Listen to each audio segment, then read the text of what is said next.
सुंदर नगर में एक सेठ रहते थे। उनमें हर गुण था, नहीं था तो बस खुद को संयम में रख पाने का गुण। जरा सी बात पर वे बिगड़ जाते थे। आसपास तक के लोग उनसे परेशान थे।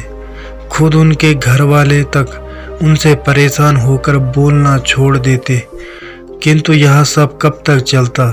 वे पुनः उनसे बोलने लगते। इस प्रकार काफी समय बीत गया, लेकिन सेठ की आदत नहीं बदली। उनके स्वभाव में तनिक भी फर्क नहीं आया। अंततः एक दिन उसके घरवाले एक साधु के पास गए और अपनी समस्या बताकर बोले, महाराज, हम उनसे अत्यधिक परेशान हो गए हैं, कृपया कोई उपाय बताइए। तब साधु ने कुछ सोचकर कहा, सेठ जी को मेरे पास भेज देना। ठीक है महाराज, कहकर सेठ जी के घरवाले वापस लौट गए। घर जाकर उन्होंने सेठ जी को अलग अलग उपायों के साथ उन्हें साधु महाराज के पास ले जाना चाहा, किंतु सेठ जी साधु महात्माओं पर विश्वास नहीं करते थे, अतः वे साधु के पास नहीं आए। तब एक दिन साधु महाराज स्वयं ही उनके घर पहुंच गए। वे अपने साथ एक गिलास में कोई द्रव्य लेकर गए थे। साधु को देखकर सेठ जी की प्योरियां चढ़ गई, परंतु घरवालों के कारण वे चुप रहे। साधु महाराज सेठ जी से बोले, सेठ जी, मैं हिमालय पर्वत से आपके लिए यह पदार्थ लाया हूँ, जरा पीकर देखिए। पहले तो सेठ जी ने आनाकानी की, परंतु फिर घरवालों के आग्रह पर मान गए।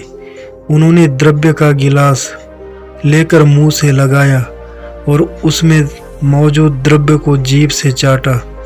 ऐसा करते ही उन्होंने सड़ा सा मुंह बनाकर गिलास होंठों से दूर कर लिया और साधु से बोले, यह तो अत्यधिक कड़वा है, क्या है यह? अरे आपकी जुबान जानती है कि कड़वा क्या होता है। साधु महाराज ने कहा, यह तो हर कोई जानता है। कहते समय सेठ ने रहस्यमय दृष्टि से साधु की ओर देखा। नहीं, ऐसा नहीं है। अगर हर कोई जानता होता तो इस कड़वे पदार्थ से कहीं अधिक कड़वे शब्द अपने मुंह से नहीं निकालता। सेठ जी वह एक पल को रुके, फिर बोले, सेठ जी याद रखिए, जो आदमी कटु वचन बोलता है वह दूसरों को दुख पहुंचाने से पहले अपनी जुबान को गंदा करता है। सेठ समझ गए थे कि साधु ने जो कुछ कहा है उन्हें लक्षित करके कहा है। वह फौरन साधु के पैरों में गिर पड़े। बोले, साधु महाराज, आपने मेरी आंखें खोल दी। अब मैं आगे से कभी कटु वचनों का प्रयोग नहीं करूंगा। सेठ के मुंह से ऐसे वाक्य सुनकर उनके घरवाले प्रशंसा से भर उठे। तभी सेठ जी ने साधु से पूछा, किंतु महाराज, यह पदार्थ जो आप हिमालय से लाए हो, वास्तव में यह क्या है? साधु मुस्कुराकर बोले, नीम के पत्तों का अर्क। क्या? सेठ जी के मुंह से निकला और फिर वे धीरे से मुस्कुरा दिए।